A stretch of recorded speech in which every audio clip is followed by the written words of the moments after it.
How'd you get into the kettlebell so deep? I just saw a Turkish get-up clip, and I think by position 3 or 4, I was like, where the hell am I? And this is amazing because all these muscles are working at once at the same time, and my brain isn't just going through the motion, it's solving a problem. You ever drop that on your toes, dog? I've never dropped it on my toes. At this point, does working with a kettlebell even feel like a workout? Have you found that in working with clients that this is maybe integrating some athleticism? Bodybuilding is the missionary sex of fitness. 1000%. And missionary is always good. And it's consistent and it's safe. It can be and effective. it feels wonderful. All of my training unconventionally is definitely making me a stronger mover with the conventional lifts. On a day that you might feel kind of sore, instead of having to attack the barbell or whatever, you can attack some maces, some kettlebells, some rope, and just get some movement in. This is movement freedom. Exactly.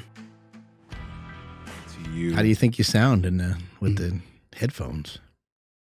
Amazing. There you go. I love it. That felt great. Yeah, Crispy. Very crispy. Like Ooh, that. do that, Yeah, I like yeah, that. I did like that. yeah. You shouldn't like that. Well, I actually, kind of like that, man. I like it too. Hey, what's happening? Should I move out of the way? No, just take a deep breath with us. In the nose, out the butthole. Wait, what? Hello?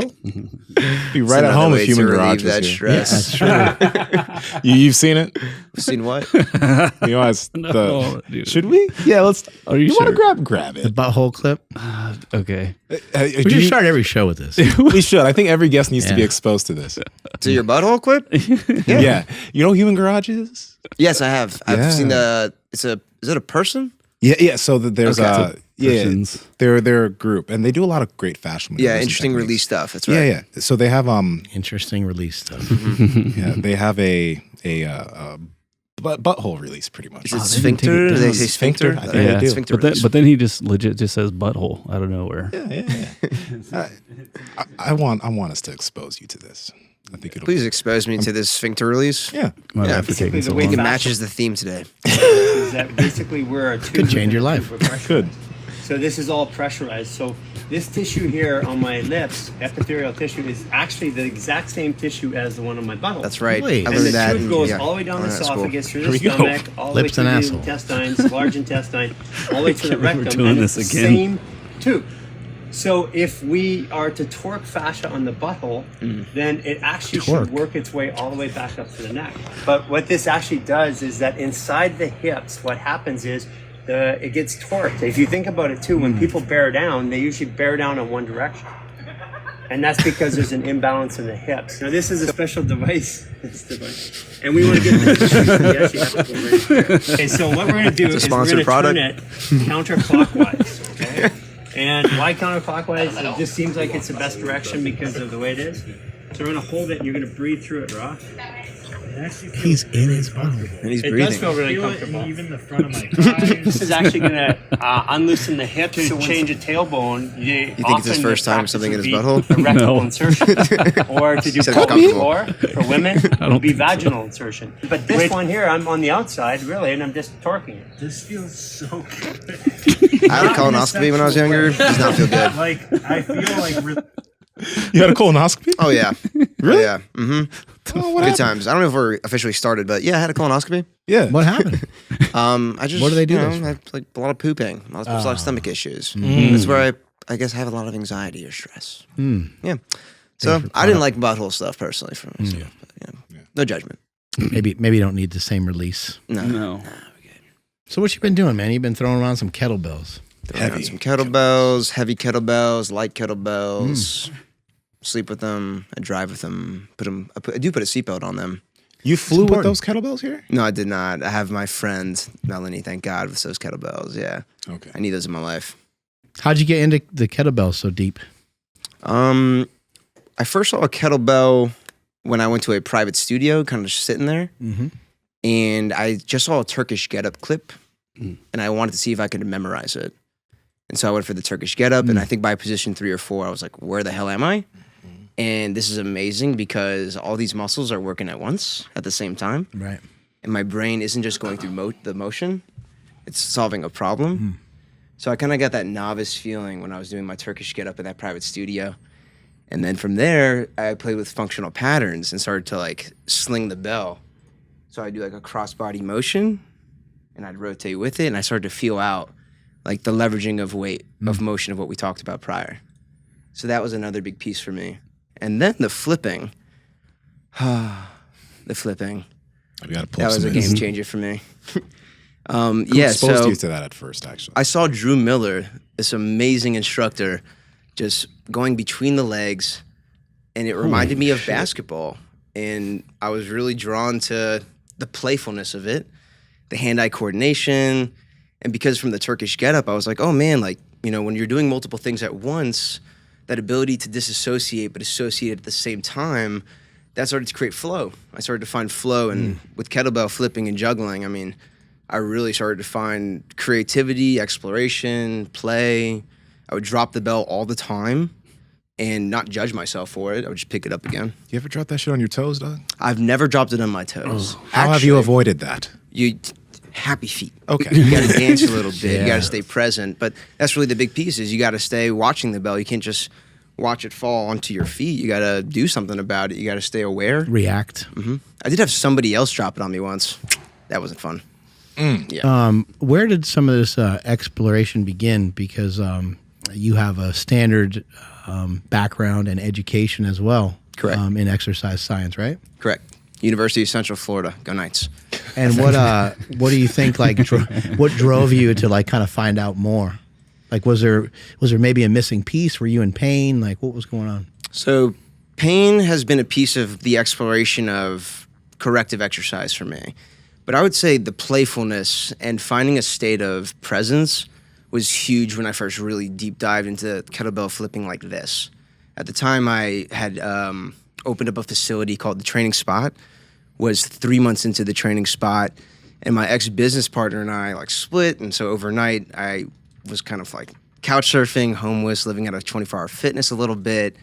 Sometimes I was in the studio, but I didn't like to live in there because that vibe just ain't the vibe in my opinion. And so during that time to find playfulness, I would get lost in this craft and I would just go for hours and I'd bring that energy into my training sessions where we're here to explore, we're here to play, we're here to also have fun. Like it's great, we're gonna get our goals done, but we need to have fun. And if I can transmute that energy into my training sessions, I think it'll carry them throughout their day on a performance level. And so that's what really made me deep dive for a long time into kettlebell flipping. I think it's a huge missing component sometimes in exercise is people kind of forgetting about the funning of it all, the fun part, right? Sometimes it's hard to have fun when you don't have a skill set. Like sometimes you're learning and it can be frustrating. But I try to encourage people to find something that maybe they used to find was fun. Maybe they used to really enjoy riding their bike when they were young. So maybe at 35 or 40 and your back bothers you a lot and you find traditional exercise to not feel great, maybe you go buy yourself a bike for your next birthday or something and get out and do something that you once found to be fun because odds of you continuing to like it are probably still pretty good. Exactly. And for me, finding that play in everything. So for like, you know, when you work with a lot of clients, because you mentioned that you have older individuals as clients and a lot of combat sports people as clients, do people find you because they want to start learning how to do some of the stuff you do with the kettlebell? Or is it mainly like, because you also do stuff for athletic performance? Correct, yeah. I get a mixture of both. I think I get people who just want to have fun again. Like I've had coaches who are like, they're burning out and they're like, I'm not enjoying training people. So they come to me to get more, in my opinion, information. Because learning is what makes it fun. Like fitness is a relationship and it's a long-term relationship. So it's a constant learning the whole time if you're gonna commit to it lifetime. So I get a lot of people, like coaches, for example, who are attracted to just learning more. So kind of like continuing education. That's what I'm offering. Then I get some high performers that I've been working with for a long time, like some big CEOs that are just really smart, playful, kind people. And they like the problem solving of the kind of training I'm doing. They're doing multiple things at once. They're keeping their mind and body occupied together, so they're finding that kind of flow state. So I find I work with those. And in the past, I've definitely had a lot of people in pain. And I've enjoyed some of those sessions the most because it's very fulfilling when you can help someone get out of pain. There's a crazy bond, I believe, that occurs with that. So that's the other kind of client. And yes, I'd like to work with more, I believe, high-intensity athletes too, because optimization to me is for everybody. And I love that I've offered it for general population. For example, like the people who weren't necessarily great at PE, but now like they train with me and they're like, oh yeah, I could kick that ball, no problem. Yeah. Like they're ready to take on that challenge and to help them, I guess, heal that past wound or whatever it is of maybe not being picked first, but now they're confident in their movements, and that's translating and transmuting to other parts of their lives. Yeah, and let me ask you this, man, because when I came into the gym today, you were doing some kettlebell stuff, and you didn't realize I was there for a little bit. I was just recording you a bit, but your eyes were closed as you were literally just like doing stuff with that bell. At this point, does working with a kettlebell even feel like a workout, or does it just kind of feel like play? And is that under the influence of THC? Never mind. That was But literally no, it absolutely can be under the influence of THC. I am a high-performing athlete, I'm a high-performing coach, and a high-performing human, so it can be done. But with a lighter weight, I definitely feel like I'm just playing, dancing. I'm getting stretches out of the movements. We were talking earlier about slings of fascia that are occurring when I loosen my grip and the kettlebell pulls me in one direction. For example, my bicep tendon will get a really nice length, and then I can contract it right back. So a lot of good healing happens when I do a light flow practice.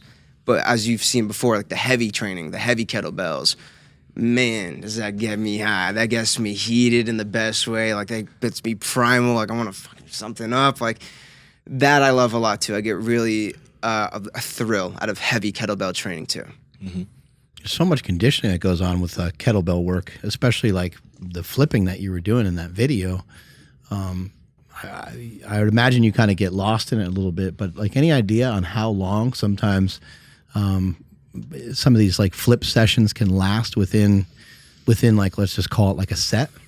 Well, Like, is it like 3 minutes or 5 minutes, or you sometimes I will put a timer on. If I have like a routine I'm dedicated to doing that day, a specific strength training regimen, I might put a 10-minute flow, let's say, where I'm flowing for, 10 minutes straight and adding a body weight movement in.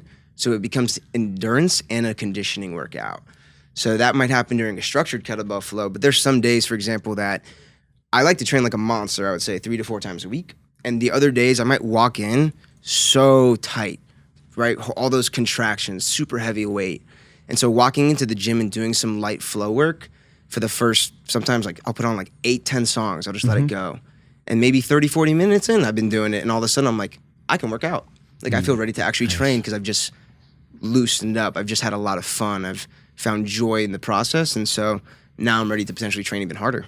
have you found that some of these movements, like we're watching you do some rope flow and we're watching you just do all kinds of variations of movement with the kettlebell, have you found that in working with clients that this is maybe integrating some athleticism that maybe some of the people have lost? You know, someone again who's 35, 40 years old, maybe they've been detached from sports when they were younger for maybe a decade or two, and maybe they're not like moving and maybe they're not able to really flow really well. Have you found that incorporating some of the stuff that we see in your videos is ingraining some new athleticism or getting their old athleticism back in some ways? I would say absolutely. To the people who were prior athletes, they're finding that rhythm again.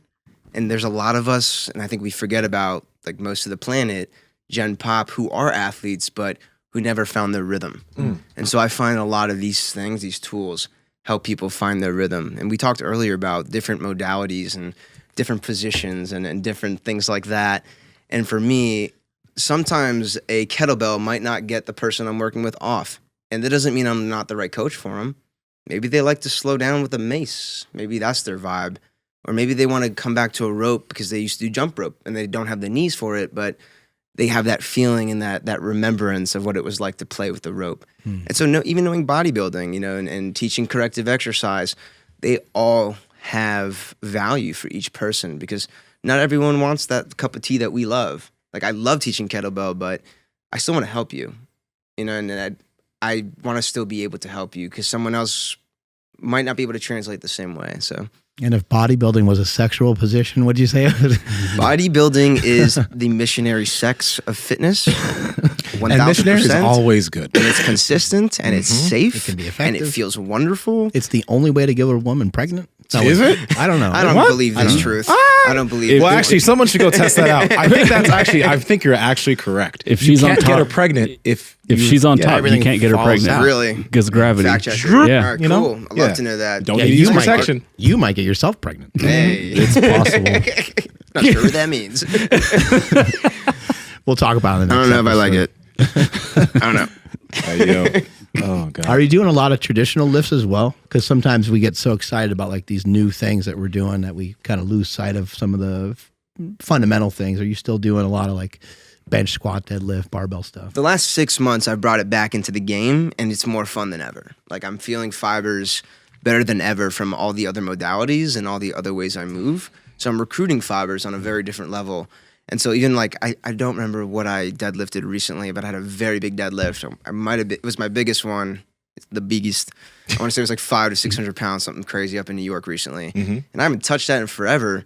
But all of my training unconventionally is definitely making me a stronger mover with the conventional lifts. Yeah. And getting back to that, missionary sex we talked about earlier, that good squeeze when we do bodybuilding, I'm enjoying that again. That like I'm making love to my bicep. I'm making love to my pec.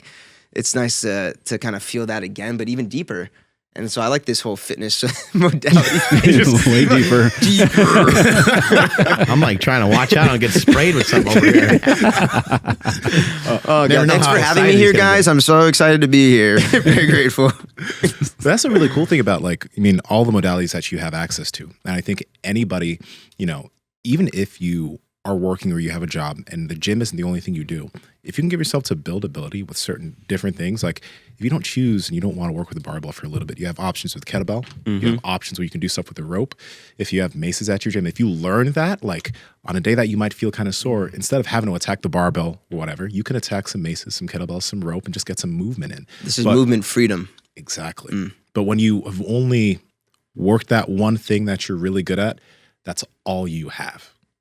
So it's awesome what you're doing. Thank you so much. Yeah, it's a reflection of what you're also doing because you're playing and exploring the both of you and constantly looking for that novice, that white belt energy again. It's important for me too. Where do you, like when you're doing your kettlebell stuff, does it feel anything similar to some of the bodybuilding stuff that you're mentioning, or is it a totally different feel? For me, it's a very different feeling to access. Like for my heavy kettlebell energy, I would say it's very aggressive. It's very primal, animalistic. That's the energy I get when I'm doing that kind of thing. When I'm doing flow, like you saw earlier, the flipping, the flowing, the rope, the mace, that for me is, they talk about like feminine and masculine energy coming together, or the letting, what flow, the definition of flow is like, what is it, like letting go and something, discipline and freedom coming together. And I find that I'm accessing that playfulness 100% when I'm doing flows. But then also through the bodybuilding, I'm accessing just slowing down again. So I really believe every modality, every tool, every type of way to move and fitness just brings a little bit different life to life. It looks to me like sometimes when you're doing some of the kettlebell exercises, it looks like there's like an efficiency to it. Whereas I would say that in bodybuilding, that you're almost intentionally trying to have an inefficiency because you're trying to kind of wear the muscle out quickly, get the muscle to burn a lot of energy fast, so you get a pump, and so you can like dump nutrients into the area. Whereas when you're flowing and you're doing some of the stuff with the kettlebells, it looks like you're not just like catching, like if you were to bodybuild a kettlebell style thing, you'd probably like catch it and want to like isometrically like hold it. Hold the position. But in this case, you're going with it, and you're really flowing and utilizing the energy of the implement, utilizing the energy of the kettlebell as you're doing certain movements. And one exercise you showed us is where you were jumping, and you jumped, you used the kettlebell to help you like jump on something that was like behind you, I think. And it's really interesting to kind of have that momentum of the weight carry you through to somewhere else. 1000%. So we were talking earlier about FP, functional patterns, and leveraging motion. So leveraging motion was a big piece of my foundations with training of when I started to explore outside of bodybuilding.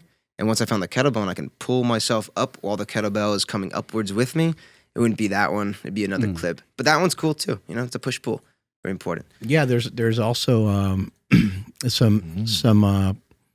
there's a movement where you were doing earlier where you actually like I wouldn't really ever think of doing this. It was just kind of neat to just have that kind of freedom where you are flowing so much that you can just kind of do whatever calls to you, but you like did a roll, like a forward roll with the kettlebell in your hand. And that's got to be really neat. That's got to really integrate a lot of cool inputs into the brain. The neural pathway thing is huge for me. That's something that's continued to keep me invested into the exploration, but also the confidence, the internal confidence of not even the way I look, it's the way I move and the way I'm holding a position and the way I'm transitioning in between positions. If I'm feeling really great about that, that's going to carry on throughout my day. And even no matter where I am home in that sense. I'm that confident of where I am in space and time. And so that's a big part of what continues to I continue to practice and discipline all of them. They're super important for my homeostasis internally. We talked about that actually quite a bit. The difference between, using exercise in the gym to only focus on the way you look, because first off, you do look amazing. Like people can see that. Thank you. But there is He's got a pretty thick neck going on. Hey, yo, very thick thick neck. Thick neck. Yeah. Very thick neck. Thick neck, thick thighs. But there's a very different, I guess, relationship that you start to have with fitness and exercise when you realize that you feel good all the time and you can move really well. Like there's minimal pain, your body has the ability to move, and you're more focused on what your body can do rather than like what your body looks like all the time. Yeah, so what it feels like, and if you talked about pain, to me, having pain takes away from presence. If I'm in this conference right now, for example, if I'm on a conference, in this podcast right now, and I'm having crazy pain somewhere, and maybe I'm more focused on the pain than I am us in this moment, and to take away from presence to me is something that I don't want for anybody. So getting out of pain and staying out of pain is really my highest priority, as crazy as I do train. It really frees you up, for a lot of other things when your mind is not concentrated on illness, when your mind is not, like, you can think about like in a time where you are nauseous, like really nauseous, and you throw up multiple times a day and that kind of thing, you can't really concentrate on anything else. Correct. And there's people that are in so much pain that that's all they can concentrate on. And then they keep hearing from me and other fitness people, you got to get up off the couch, man. You got to go do this. And they don't feel well enough to do it. And so it's kind of hard sometimes to even figure out, damn, what's square one? What's square one with some of these people? And that's why we try to suggest to people, get outside, try to go for a walk, have some good people in your life. Because all of those little things, hopefully, will allow you to feel good here and there. And then maybe when you feel good enough here and there, you can at least, manage a walk. You ride the wave. Manage your pain better. And son, all that's the basics, and that's where I'm big on too. Just start people with the basics: good movement, good people, good music. That's really all we need, and good food. You just moved to Austin, Texas? I just moved to Austin, Texas about 2 months ago. And where were you previously? Orlando, Florida for the last decade. Yeah. And what was the move about? For my what you trying to do? For my career, it felt like it was the right place to be for me. Fitness is definitely happening there, so that was a big piece. And then I was getting really comfortable in Orlando. As much as I love my people, my clients, my community that I built there, the days were just starting to feel too much the same. I wasn't getting into that flow state or that peak state where I feel challenged enough to step into the newer version of me. So I knew that moving would be uprooting everything. My business, I went from servicing, let's say like 15 to 20 people to like 5 all of a sudden that I used to see in person. So I knew I needed to get really uncomfortable. And I have really great support in Austin, which motivated me to move there too. A lot of really wonderful people in my life. Just watching you work out with our boy Justin. Yeah, Justin my Lovato. man. And his journey's been incredible. I'm sure you guys have seen too, from someone who was a pro bodybuilder and moving technically in a stiff way. And then now he's flowing, and I'm super proud of him and happy to work with him and show him techniques. And now we're flowing together, which is crazy to me, because when I was 20 to 22 and I was first getting into fitness, I really only consumed like very little fitness stuff. But one of my buddies got me into his channel on YouTube. And Justin Lovato's channel? Yep. So from 20 to 22, during my degree in kinesiology and when I was really working on losing weight and all these things, I used to watch him as like a pre-workout, right? I'd watch one of his clips to get hyped up and excited. And then now to be able to hang out, work with him, share the same passions and build together, it's been pretty great. Yeah, I love that, he just has really leaned into this so much. And, he'll like read a poem or read something, a quote from a song or something. And he's just leaning into it, man. He doesn't give a shit about what someone thinks or perceives that to be. It feels good for him. And so he shares it. I think it's dope. Authentically himself. Right. And I believe, we're all chasing that same path, and we are, is finding out that version and being cool with it. Because we're just attracting other people to be that. Let me ask you this. This is aside. We'll get back to things. But how has maybe weed or anything like influenced some of your maybe ideas on movement? Have any of these substances helped you at all, or helped you open up the way you think about things, or is that just something fun for you personally? I think a combination of both. And one big question I think we all need to ask ourselves is, what is our intention when we're using these tools, potentially these medicines? And for me, when I was younger and I started smoking weed, I wanted to be lazy. Yeah. I wanted to eat a lot of food. I wanted to do pretty much like sit on the couch like a couch potato, right? Doing absolutely nothing. And so what did I do? I did that every time I smoked. And then as I started to become more disciplined, I remember I was working at Tropical Smoothie Cafe and like front desk of a gym. And I saw one of my coworkers, he was building like 3 or 4 smoothies at once. He has an AirPod in the ear, back then the earpods, and he's jamming out, listening to reggae. And I'm like, you smell like weed, man. And how are you doing all these things at the same time with a smile on your face? There's good music in the background, but what the fuck, man? We're at Tropical Smoothie right now. This is, you're supposed to be hating this. And I saw him doing that. I was like, man, what if I start using it to have fun before doing things I don't really like too much? And so I used to hate the gym. It was a chore.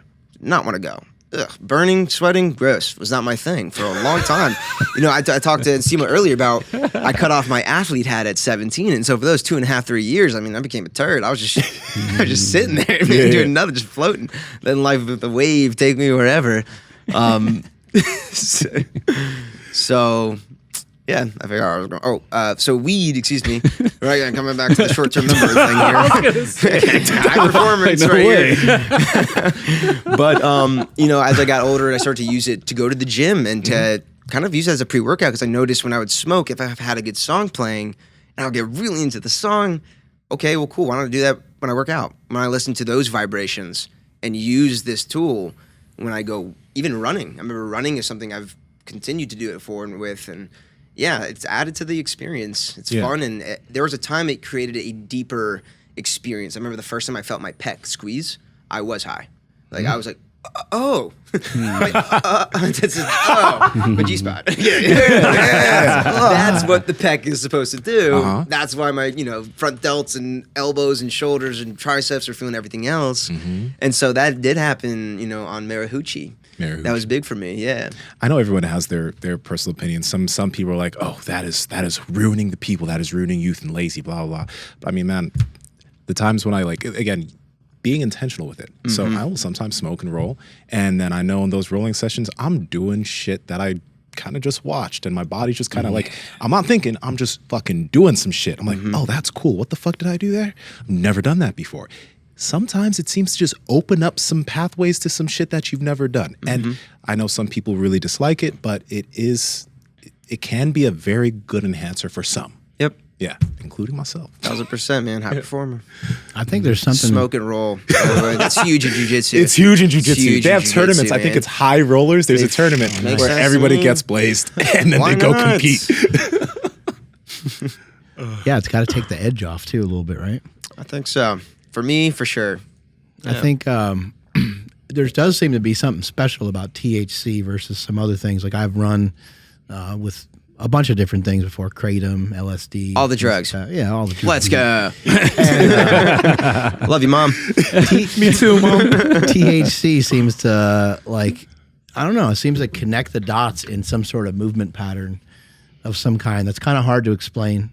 I remember being on a run and I was just kind of equating the way I was feeling to like being on an elliptical machine. And I was thinking the fucking elliptical machine's really brilliant because it's actually taking a combination of like running and walking and piecing it together so that anyone can do it.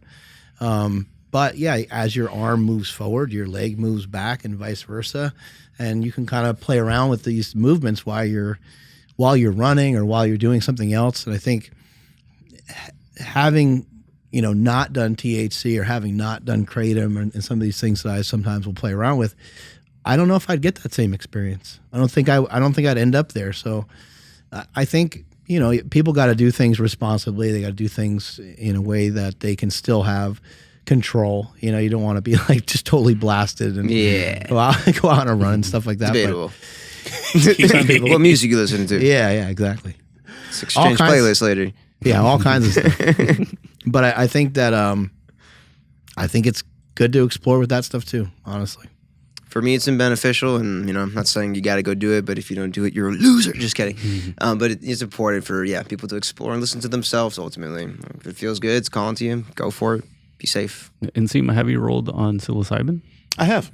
How'd that go? It's good. When it's Microdose, not right? Too much. I've Or a little bit too much? I had one session where I did a little bit too much, and I was just like way in there. I was just like, okay, well, it was still a great roll, but I was just like, it was too much. Pondering life. No, not even that. It's not that because I was very present in terms of what I was doing, but I was just like too much melting. Too much melting. Too much melting. Yeah. But I mean, I've done it on lower doses psilocybin, and it's great. Like you just, you feel aware, you feel good.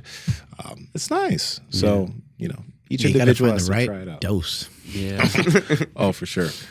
Power Project family, your current shoes are messing up your feet. These have a narrow toe box, so your toes look like this within their shoe.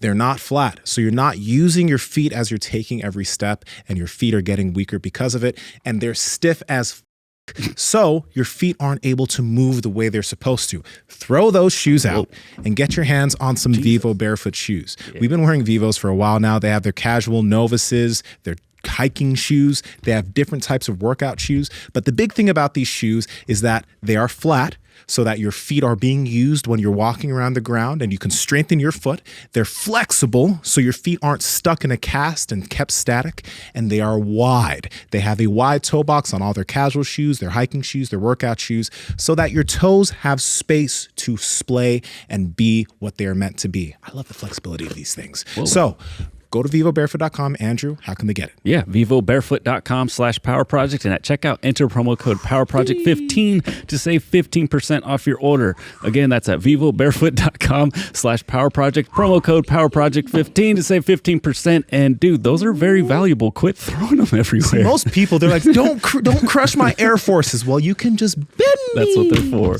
Links in the description as well as podcast show notes. Got you some. Where do you have people start a lot of times when you're trying to introduce some kettlebell work, or somebody sees some of your videos? They're like, man, I want to be able to do that. Do you kind of sometimes say, hey, what's your experience previous, and maybe we should start you with this first? Almost everybody, I don't care what level you're at, I'll start them, if you're reaching out for at least to work with me, I'll start them out with a systemized training session. The first 2 to 3 training sessions I offer are very systemized to teach something like gait, spinal engine, hip stability awareness, 3D movement, all 3 planes of motion, excuse me, if you will. And so you might not even touch a kettlebell the first hour at all, or the first 2. So I believe the kettlebell is an extension of your body, and all these tools are. So the first thing you should learn about is how your body works. And hopefully I've continued to do a great job of making this very long potential process a lot more simple and fun for people. What are some things that you took from meeting up with David Weck? Because it looks like in some of the examples of what we've seen on your Instagram, it looks like you're working on the coiling and things like that. What things did you kind of pick up from him?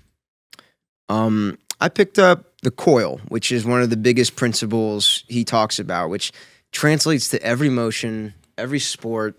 And for people who are in pain, it helped significantly the pain I had. And just to do my best to explain it as simple as possible, the coil is when we create this tension from the hip up through the oblique, through the lat. And so we get as short as we can on one side.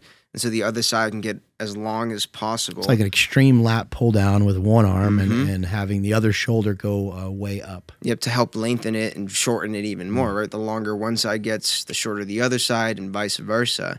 So when I learned the coil, it started to fix, or applying it and integrating it really started to help take away the tension I had in my neck, in my shoulder, in my lower back, in one of my glutes. I started to notice like, oh, my left lat, hip, and oblique, they don't connect well. Like if you wanted to pull my elbow, you'd immediately jerk it, versus my right side was like, no way, dog, you're not getting there. So it was huge for me to meet him, because it gave me way more confidence in the way I was moving, because I was feeling 10 times better. And then the ability to translate that through, whether it's a kettlebell, a mace, or a rope, have all been because of a piece of that piece of information I was missing. He connected the dot. That was huge for me. And then seeing Alex Canellas from Landmine University, who's another good friend of mine, learning from him, he deepened that sensation with the barbell with me during one of the training sessions. Because when I first met Weck, I was definitely a bit too high, for sure. But I was also just so excited. Well, he understood. I was, that, I was so excited. I was like, this is insane. It's my first time meeting people who are like my mentors online, who I've wanted to connect with forever. So Landmine U helped me also deepen that connection. And the ropes, I also saw when Weck was starting to do the rope flow, and I was following another buddy at the time, Slush Ropes, and CJ, my buddy CJ, a Movement Explorer channel, and I started to see them play with the rope. And I was like, that looks cool. I think I'll become a better mover if I do that too. Like that'll probably make me more mobile, more hand-eye coordinated. The Neuro pathways got me excited, thinking about, I've never done that movement before. Got to catch them all like a Pokemon. Yeah. I want to feel that. Dude, one thing I really love about what you're mentioning right now is the neuro pathway thing that you're mentioning. Because when you do learn something new, or new ways of moving with whatever, you etch a little something into your brain. Like you learn something new. And when you're doing a lot of the same stuff all the time, like, don't get me wrong, it's good to do and it's good to move, but like it's good to do things in new ways, because all of that will help your global ability to do everything else in the gym. It's made me smarter. I really believe so. I don't read enough books, so they say I don't listen to enough podcasts, but moving in completely new ways all the time has allowed a different type of focus outside the gym too. I'm more integrated, I'm more There's the big baby. outside the facility too. That's my little pebble. I'm just kidding. It's on its little pebble. I do have one though. How much is that? That is my flex. 202 pounds, Man. 92 kilograms. The kettlebell community would be very upset if they heard pounds first before kilograms. It's cool the way you're Love you saying guys. so connected with that, because that size of kettlebell has a tendency to really throw people around, get you off 1000%. balance. And it feels monstrous to know, like, I got that. Right. Like, I can hold on to it Do you feel tight anywhere? sometimes, but on days that I do, I know it's because I slacked on my recovery. I was irresponsible. Maybe I skipped, doing release work or seeing someone who does recovery for me. So I do believe, like, when you are going that heavy, you're going to have to have tension built somewhere. Oh, of course. So that comes with it. Like the sandbag stuff I've been doing, same thing, that 200 pound of dead weight, just throwing it on the shoulder, moving with it. That's different. My body's never felt tension like that. So it's adapting. Like I can feel it every week when I'm trying new movements. I'm adapting. Yeah, one movement where you take a sandbag or something like that, and you go to shoulder it, and just one odd breath as you go to move, like you're gonna feel those things a lot of times the next day, and a little myofascial release or having someone work on you can go a long way. Yeah, knowing how to fix our shit, that's the thing, right? It's like being aware of it. Okay, cool. That's step number one. Now, how do we fix it? And so for me, I'm around some of the best coaches in the world. I mean, even you guys, right, are incredible coaches, athletes. You've been around some of the smartest and most intelligent, passionate minds. So I utilize those resources because they support me and I support them. So knowing how to unfuck myself is super important. I've noticed that by incorporating new movements and by working on certain things in the gym, that when I go and walk or when I go and run, all that stuff makes a lot more sense to me. Like I can feel some of the integration. If I simply just am working on trying to activate like a glute medius or something during a particular twist or movement that I'm working on, when I go and run, I can kind of feel that a lot better, and it's easier for me to do like the head over foot principles. And how much more motivational is that, right? To be a better performer. I don't have to see it in the mirror right now. I can feel it. Right. I'm already feeling like I'm moving better. that's the instant gratification that makes the process fun. So I mean, I love that for you, and I love that. I hope for us, all of us. It is motivating. That's interesting. I never really thought about it in those terms. But You can feel the difference. It's motivating, and I'm like, I want to go and like test drive this out. I want to go and Play. I'm excited to work out because I get to kind of play with it.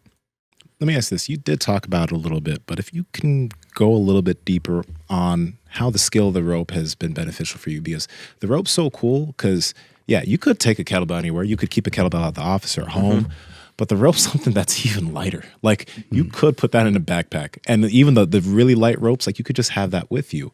And if you have a skill with that's beneficial. But a lot of people, when they look at the rope, that's just corny. Like, why am I going to flail around a fucking stupid ass rope, right? Yep. But what's it been for you?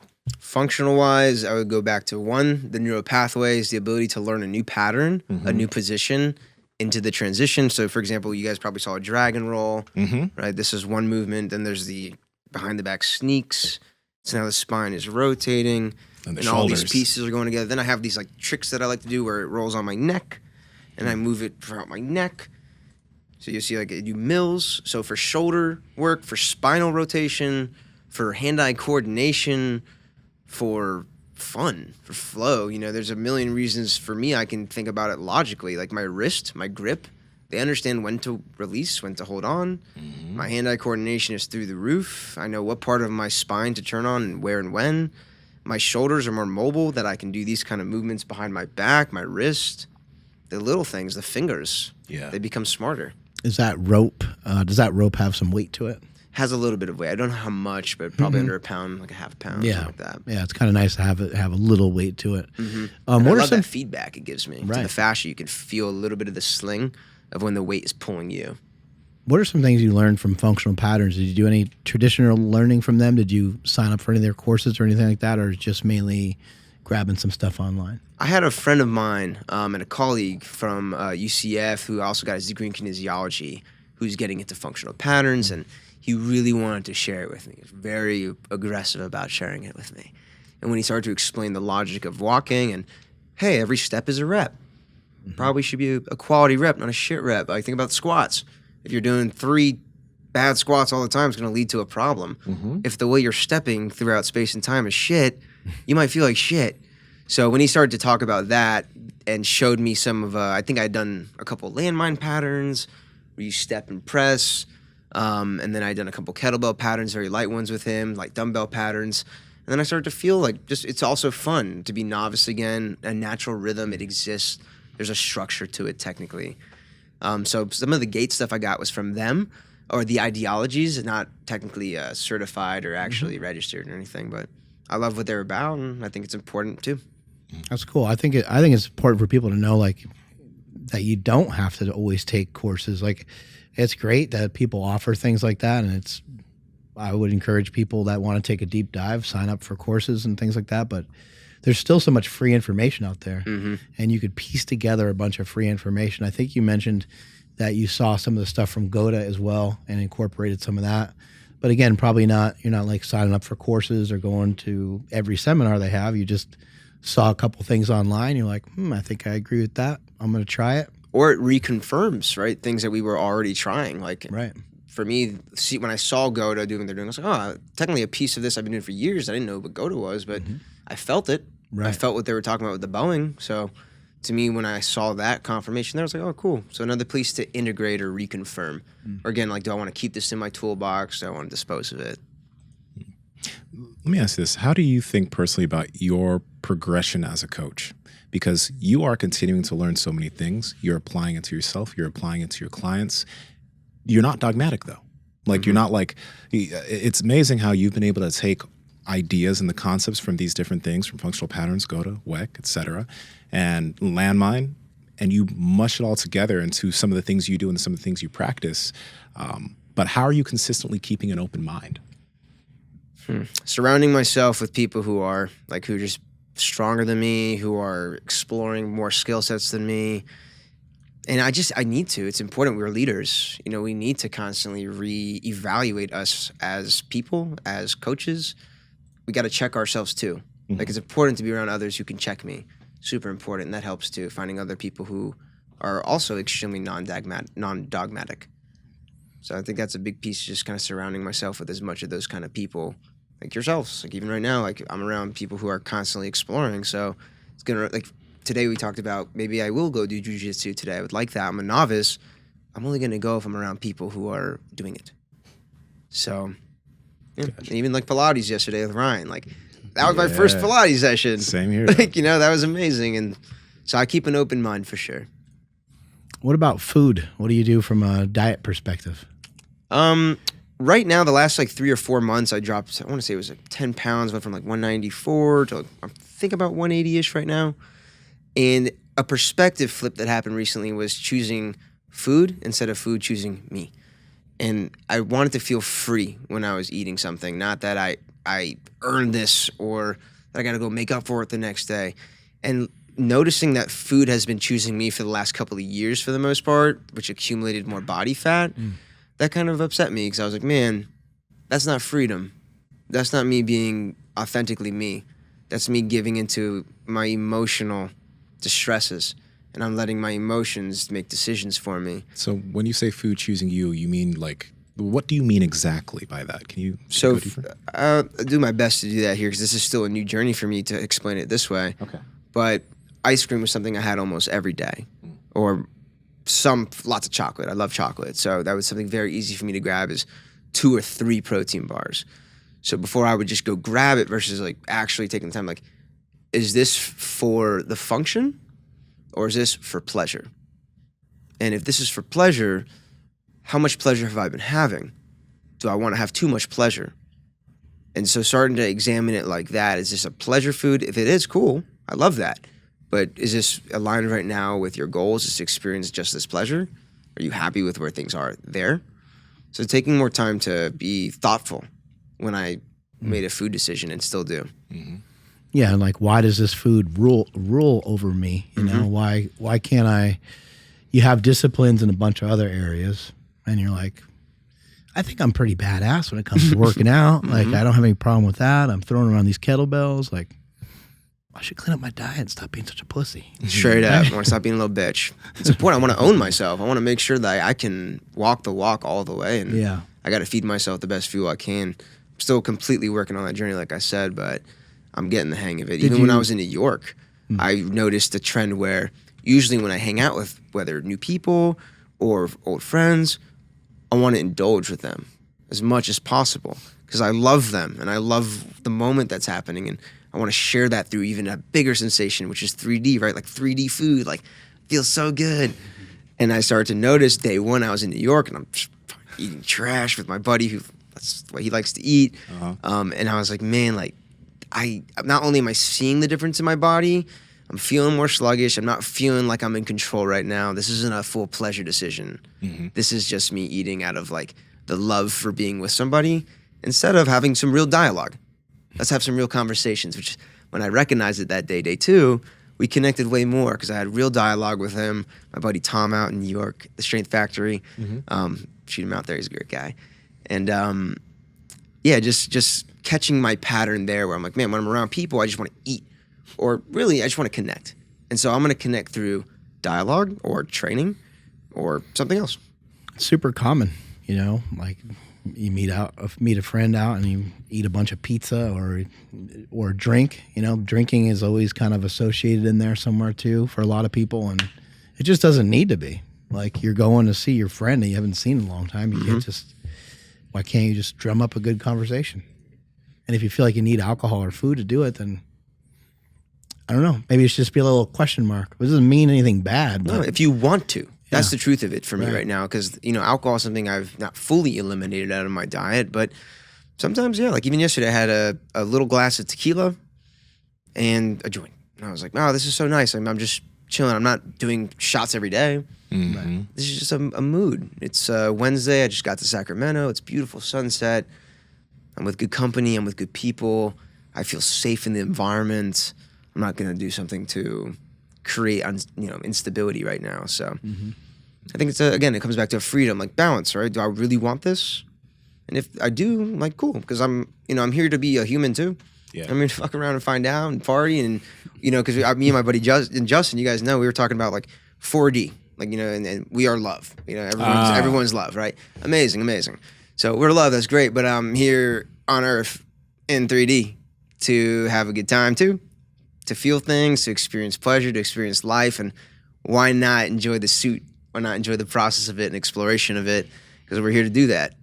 That's true. That's why I'm here. Power Project family, if you're trying to increase your muscle mass, if you're trying to lose body fat, if you're trying to stick to your nutrition plan, if you're trying to get fit, pretty much if there's anything you're trying to do for your health, we know that sleep is the biggest determining factor to help you get from point A to point B.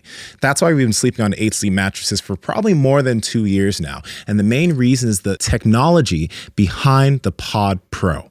Now, the Pod Pro is like the Tesla of beds. It will change its temperature based off of how you're sleeping during the night. And if you have a partner that's sleeping on the other side, they can have their own temperature settings. We all sleep hot here, and I used to wake up in a puddle of my own sweat. Gross. That doesn't happen anymore because of the 8 Sleep mattress, and I've been getting the best sleep of my life. Now, if you don't want to replace your mattress, you can just get the Pod Pro cover, and you can put that over your current mattress to get all the benefits of 8 Sleep. But if you also need to replace your old nasty mattress, you can get the Pod Pro cover and the 8 Sleep mattress. Andrew, how can they get it? Yes, you guys got to head over to 8sleep.com/Power Project, and you guys will automatically receive $150 off of your order. Again, 8sleep.com/Power Project. Links to them down in the description as well as the podcast show notes. How about because you have taken the landmine stuff to a pretty decent level. Like you're moving some weight with that, right? How's that helped out? Like what did that help you access, and what have you noticed different about maybe the way you move and the way you handle other things? Well, landmine itself, the principles of Landmine University, which are the principles of David Weck's coiling and all that, led to a lot of awareness in the lat hips on both sides. But it's just made me more powerful. I mean, it's brought me back to that explosive energy as an athlete that I needed to gravitate to again, that aggression, tapping back in. And it's made me stronger in my kettlebell jerks and my snatches and every single thing I do. I'm faster than I've ever been when I go for a full sprint. Whew. It's very beneficial for gait, in my opinion, to know when and what limbs go where, the front of the feet, the back of the feet, all this stuff. Yeah, jumping with it made me more explosive too. And again, when it comes back to fun, like it's fun. It's fun to get 3 plates up in the air with that movement I'll do sometimes. Yeah. That's a high. I mean, you talk about powerlifting. I never got into competitive powerlifting. I never was around it growing up. Like I said, I got my degree in kinesiology. I learned a little bit of bodybuilding. Then I went to explore. So I never got too into the powerlifting world. But I imagine that same high exists when, I just lift 1,000 pounds, bitch. Like, fuck. Like, not that you're walking around trying to hurt anybody, but just with the knowing of, I am that strong. And that's bad. It's a good bad, you know? And so I started to feel that with the landmines again when I started to put up weight. 2 plates, 3 plates of like, damn, this is probably what it's like to live as a power lifter. No wonder they don't want to fucking give up the weight. Because now you can't walk around with like, I lift elephants and I can throw you and your man literally with an arm. So, you know, like right now it gives me that energy too of like, and I never had that growing up, that kind of confidence or in athleticism and in myself. Yeah. So right now to know that, 3 plates, I can whoosh, whoosh, in the middle of the year, I'll land safe. Like I don't fight yet, or like at least for practice as a discipline. Scary if you did. But boy, if I threw a punch, like I would not want to get elbowed on the other side or a punch or something because that explosiveness I know is there. And even the sandbag, like I think I've done a 250-pound sandbag where I get it over shoulder and whatnot. I mean, the weight, the process of getting it up and over. Imagine a 250-pound person, you just throw them over your shoulder. I feel like a monster. I feel very like, rawr. I need that shit. Like, it's important to get back into that state as an animal. How often do you mess around with the sandbag stuff? Generally 3 to 4 times a week. I mix modality train. So I'll have like a sandbag, kettlebells, landmines, maybe something conventional or some kind of conditioning equipment with it. Sometimes just pick them up and just walk with them. Literally, so this is at Zilker Park in Austin with me and my buddy. Every Wednesday we go out there just to fuck around, make friends, community, show them stuff like this, more lifestyle kind of things. And so this was something that we were like, let's just fuck around and find out. And so that was a 200-pound sandbag and then a 20-kilogram kettlebell to see if I could hold the instability. And did I have tension the next day? Yes, I did. Did I go get my release done? Absolutely. Thank you, Kristen. Seriously. And that's what I was saying. Like, if you're gonna fuck around, like, just make sure if you're gonna train like an athlete, please recover like an athlete. That's the simple way to put that. Any other recovery methods, like hopping in a cold plunge type thing, or what else you doing? Cold plunge, I love. I used to be doing them daily. Since I moved to Austin, I probably do it bi-weekly or once a week. And it's really for a mental state for me, to be completely transparent with you. A way to get still, a way to remember I'm a badass, and another way I can sit still and I can breathe through it. And when I used to do cold plunge, hot plunge together, I don't know if you've ever done the cold plunge and a hot plunge. Yeah, it's like a hot tub right next to it. Oh my God, I love it, dude. Like, yeah, when you get that's a big high from that blood flow, jumping from the cold plunge and you got nothing, and then into the hot plunge, the blood just flows everywhere. It's a fun feeling. So I really enjoy that. Saunas are cool. I spend a lot of time doing myofascial release on myself, unless I can, find a consistent rhythm with another person. I might go see Oscar tomorrow. Yeah. Huh? What kind of tools do you use for myofascial release? Foam roller, sometimes. Lacrosse ball's big. I need something that's generally pretty aggressive. I like the So Right too for the hips. Mac, a buddy of mine, that's a good guy, created the So Right. And that's for the most part. It's kind of, and seeing other people. There's no better way than having somebody else do the work, in my opinion, who you can build it's a consistent relationship with. Like training, right? It's like, I really know your body. I can tailor the experience accordingly. So having a body worker, I'm in the middle of finding that rhythm again. Gotcha. Breathwork's there too. Breathwork does help. Yeah. How do you use that? Just taking even deep breaths between this conversation helps. Just taking deep breaths in the middle of a kettlebell transition, holding a position, taking a couple deep breaths, just slows you down. And as you practice even conscious breath work, which I've only done a handful of times, where I've sat still and just went through inhales and exhales with a rhythm, with some guidance on the other side. It was AirPods. But that helped me release a lot of tension. Just being and noticing, letting my body melt into the ground with the breathing. I know some of you guys already know, but we did an episode with Justin Lovato, and he has a guided breathwork routine. Andrew, That's the one I did. That's the one you did? Yep. Yeah. Amazing. It's life altering for me. Yeah, no, I send It makes it fun. Yeah, I send Justin messages all the time. Yeah, no, that breathwork stuff is cool. I've had the most psychedelic experiences through that than through like actual like psilocybin. Incredible. It's so wild to me. Like, I know. Cool. That's so cool. And the cool thing is, it's like, it wasn't like a one-time thing. It wasn't like a one-off. It's like every single time for like the first like 10 times I did it, I came back with something like, holy shit, like I'm going to implement this or that, or I have like a cool story to tell somebody, like every single time. It was really cool. And then since then it's mellowed out for sure. But that's what Justin said. He was like, when you enter this realm or whatever, it will help you as long as you need help. And then once you kind of work through things, it's like, you're good. Like you can kind of chill out and go like, you can always come back. Yeah. You can go into the world with what we've given you. And if you need help, you can always come back. Yep. And it's just like the most amazing thing ever. I love that for you. Thanks. Yeah. I appreciate that. Yeah. When it comes to like mental health type stuff, I think you mentioned recently that you went through a breakup. How has fitness helped keep you kind of grounded? And has it helped you in the past with mental health?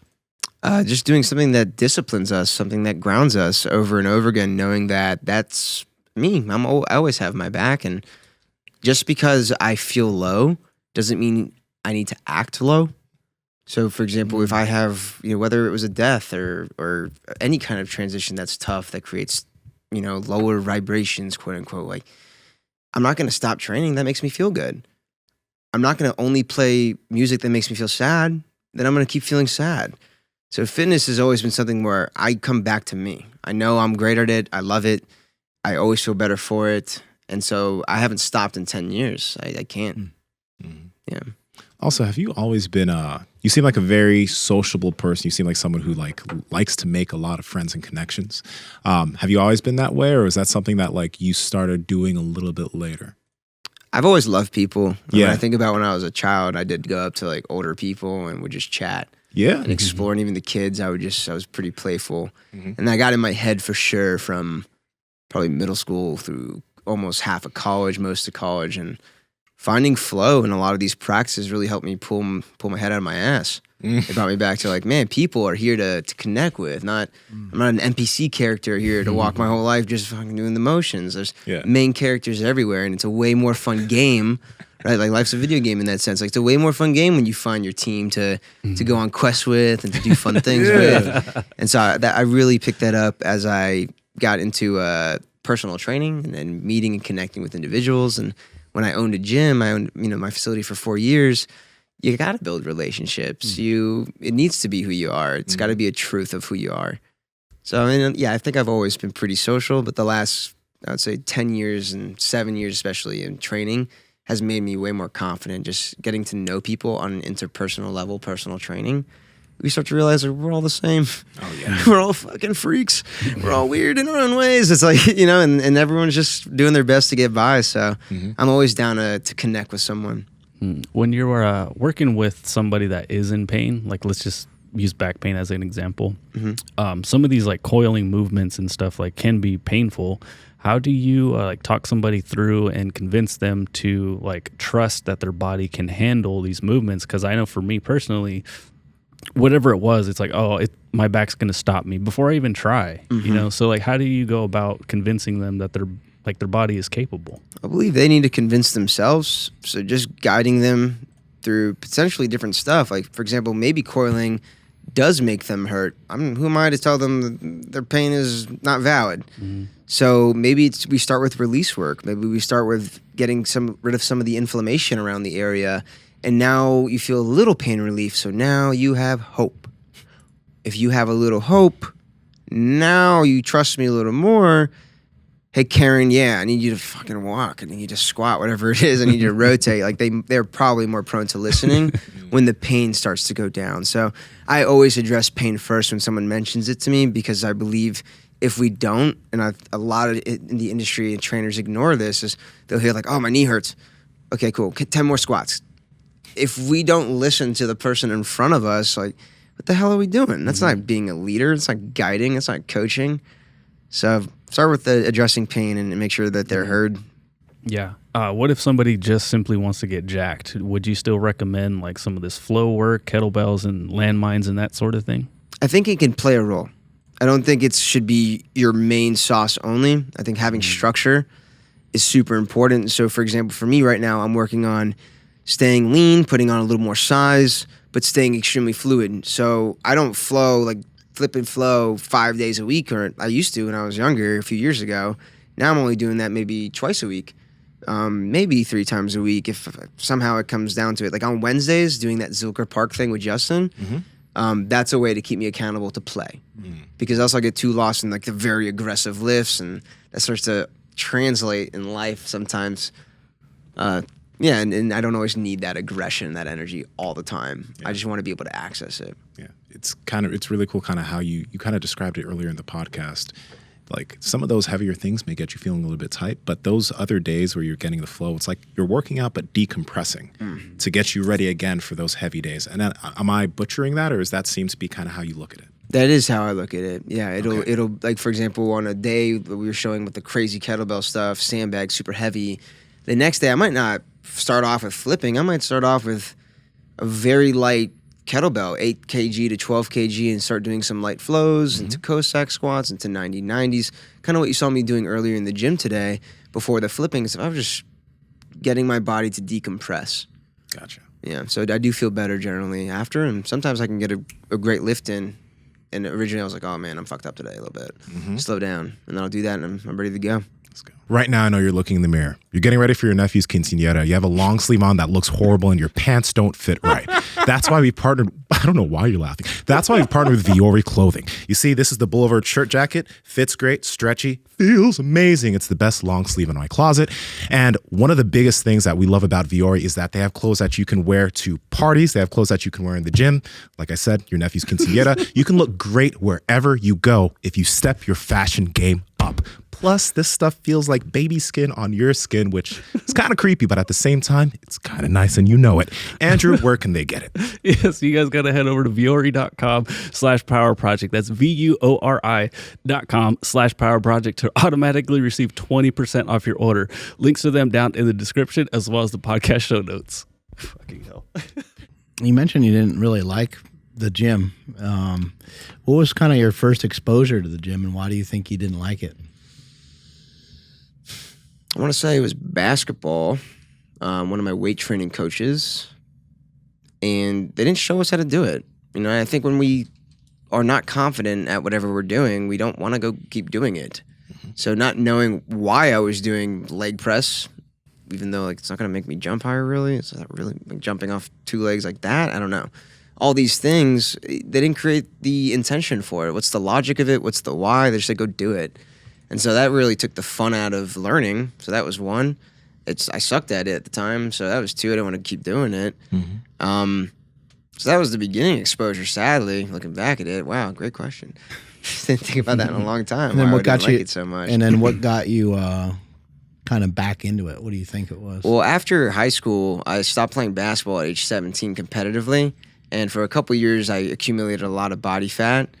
And I just was not feeling great about me or my body. And, you know, I was thinking 19 or 20. I was like, I'm not getting with any girls. Everybody else is getting with everybody. Like, what the hell's going on? Everyone's in shape. I'm not. This must be the answer.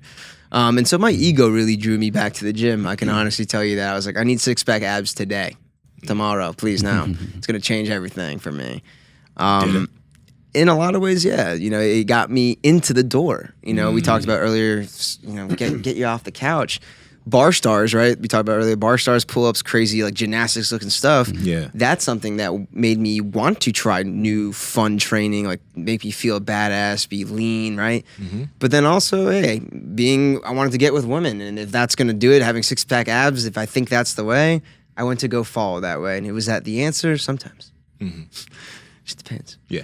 So I'd say like that's what kind of drew me back in. And then I took a health and wellness course my sophomore year at a commuter school I was going at, a Miami-Dade college, community college. And we started to learn about physiology, and I started to look at like my forearms and the way fibers work. And I was like, oh, this is applicable now. I can integrate the information today, tomorrow. And so I decided to go for a degree in kinesiology. And that really, I would say, expanded my journey on the exploration of going into the gym and feeling my pec muscles actually move when I bench. Like, that's what I'm looking to do. Actually feel my biceps squeeze, my lats. Do you have any tools at home that you keep, like, well, you're in Austin, but like, what do your habits outside of the gym look like? Cold plunge, for sure, when I can. Right now I'm looking for that rhythm in Austin, being new to it. Yeah. But lately been going to like Barton Springs out there, hanging out in the sun a lot. Movement will happen usually like twice a day if it's very intensive or it's light. Hang out with my dog a lot. I watch some cartoons sometimes. I eat a lot of poke. A lot of poke. Thank you, Poke Works ATX. Delicious. The first athlete, you know. Get this poke sponsorship. But I eat a lot of poke. I'm enjoying right now traveling and meeting other enthusiasts or coaches, people in the space, and even living their life a little bit for a few days is really fun, kind of seeing the mirrors of their gyms, the people that come into their doors, and I've been enjoying a lot of that too. Content creation I enjoy. You have like a Nature. you have like a kettlebell at your house, like next to your bed or something like that, where you pick it up and swing it I around. have a with the kettlebell hammer? in my car at all times, I do, and I have a kettlebell, I have multiple kettlebells at home. I haven't really used them, but they are sitting there for sure. Have you done that for a while now? Like, have you had kind of a kettlebell or some sort of access to working out close by that's something other than just a gym? Yeah, I would say when I opened up my studio and I started to get more tools at the time, my training spot gym, I just started to have a tool always with me, a mace, a rope, a kettlebell, just in case I wanted to go do it. Yeah, it's kind of nice just to walk outside in the backyard and just, Start moving. yeah, right? Start feeling good. I don't need to go to the gym. I love going to the gym. There's a competitive, like when you go to the right places and right environments, there's a good energy for it. So for me, when I go to On It, like, hell yeah, I'm here to perform. There's high performers here. There's athletes here who are pushing their shit. That's going to enhance my vibration and my workout, seeing other animals get after it, if you will. So, but also sometimes I don't want to be around people. Yeah. And I understand my clientele, some of them, and my friends and family who like, they don't either. And so having that option at home is beautiful. There's no excuse that way. Yeah. So I have one more question, but before I ask that, where can people find you and like everything about you? On Instagram, at The Crazy Trainer is my handle. And that's kind of majority of where I keep my life right now, it looks Yeah. like. Heck yeah. and in Austin, Texas at On It. That's what I was going to ask, actually. What's it like, being around On It? Because like we were talking before, like before I came to Super Training, like I was such a huge fan of Aubrey Marcus, On It. I drove out there to visit just because I was a big fan. You being able to just train there and coach there, like what's that like? Right now, it's been incredible. I believe they're in a state of connection and rebuilding their community and nurturing it, solidifying it. They're reinvesting in the facility. I see the equipment's upgrading. Murals are beautiful. There's new flooring, new turf. So new cold plunges, new sauna. I'm here selling them. But it does come down to they're really building a lifestyle facility, a lifestyle community. So they're doing a fantastic job. And then even, other colleagues, trainers, they're higher standard than where I'm used to being around. I don't usually see someone who's as invested, in my opinion, on the person that's in front of them as they should be. So being in that environment and being around more class acts, if you will, more leaders, it's happening there. There's definitely even the individuals coming there as clients, like I'm brand new, but I'm super fascinated with half of their stories, let alone how much they actually love the space and the people in there, how vocal they are about like what it's done for them.